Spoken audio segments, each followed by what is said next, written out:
Everyone thinks they understand what they're about to watch in the NBA playoffs, until Nikola Jokic starts playing real playoff basketball.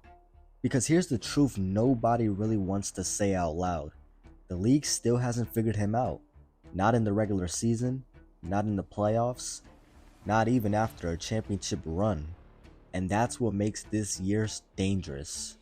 Every postseason, we hear the same conversation. Who's the most athletic? Who's the best scorer?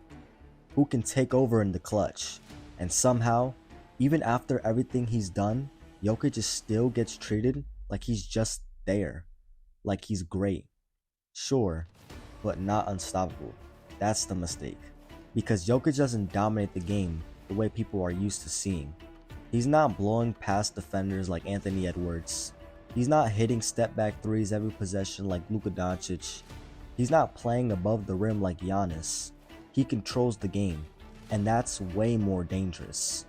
When you watch him, it almost feels slow, like nothing crazy is happening. No flashy crossovers, no insane speed, but then you look up at the scoreboard and realize he's got 28 points, 12 rebounds, and 10 assists, and the defense looks completely lost. That's not an accident, that's control.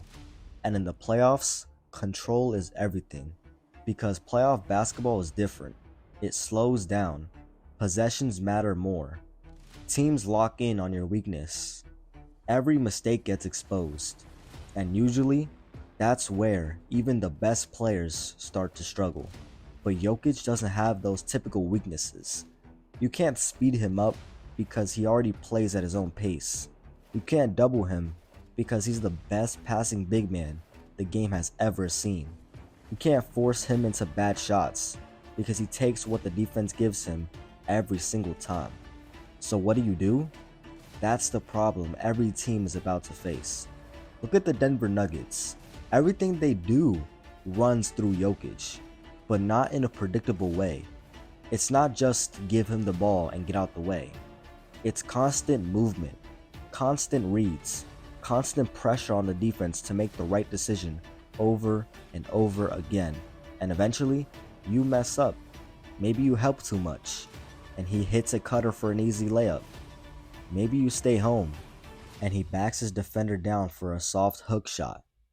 Maybe you try to trap him, and he throws a no-look pass across the court for a wide-open three. It's like playing chess against someone who's already 5 moves ahead. And that's why the playoffs aren't ready for Nikola Jokic. Because most teams are built to stop stars who play a certain way. Scorers, slashers, shot creators. But Jokic doesn't fit into any of those boxes. He's a system. And systems don't break easily. Think about how teams usually win in the playoffs. You rely on your superstar to take over late in games, isolation, pick and roll, create something out of nothing. Jokic doesn't have to do that. He creates something out of everything. Every possession becomes a decision for the defense. And over a 7-game series, those decisions add up. Fatigue sets in. Communication slips. Rotations get slower. And Jokic notices all of that. That's another thing people underestimate. His IQ. He's not just reacting to the defense. He's studying it in real time. Learning tendencies. Noticing patterns.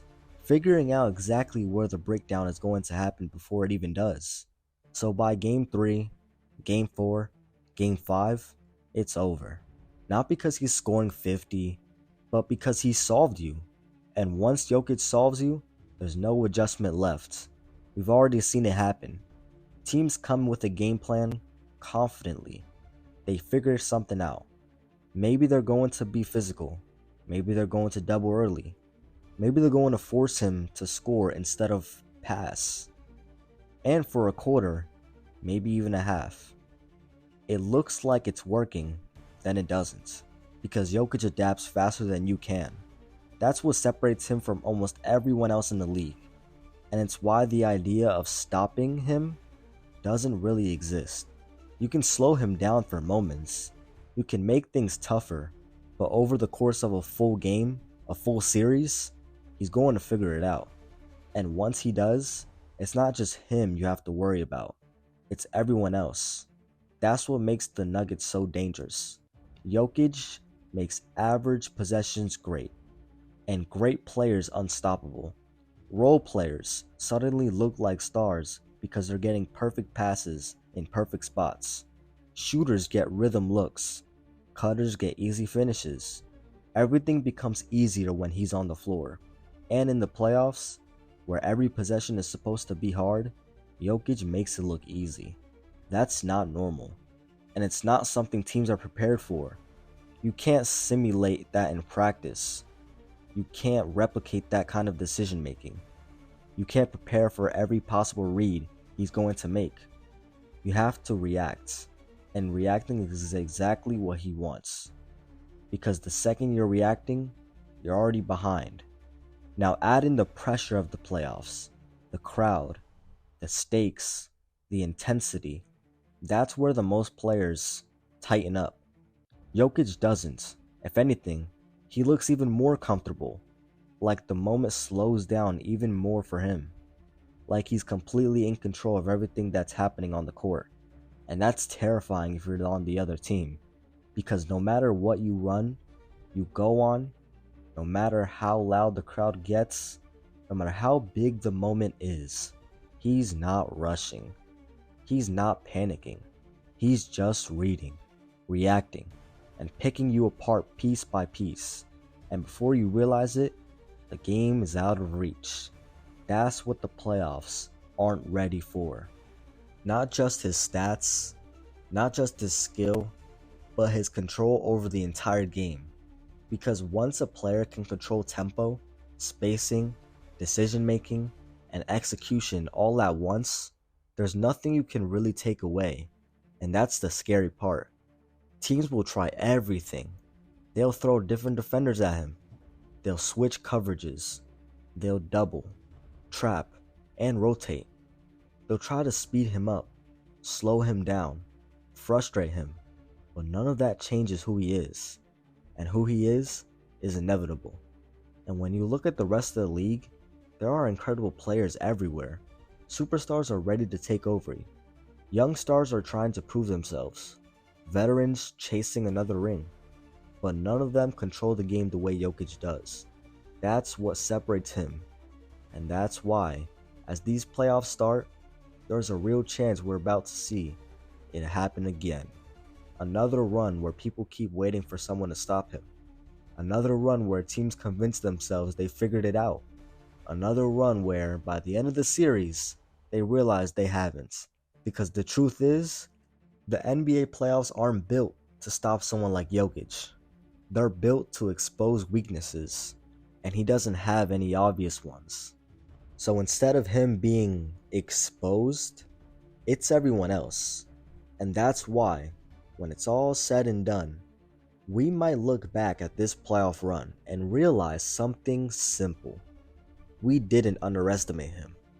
We just didn't fully understand what we were watching. And by the time we did, it was already too late.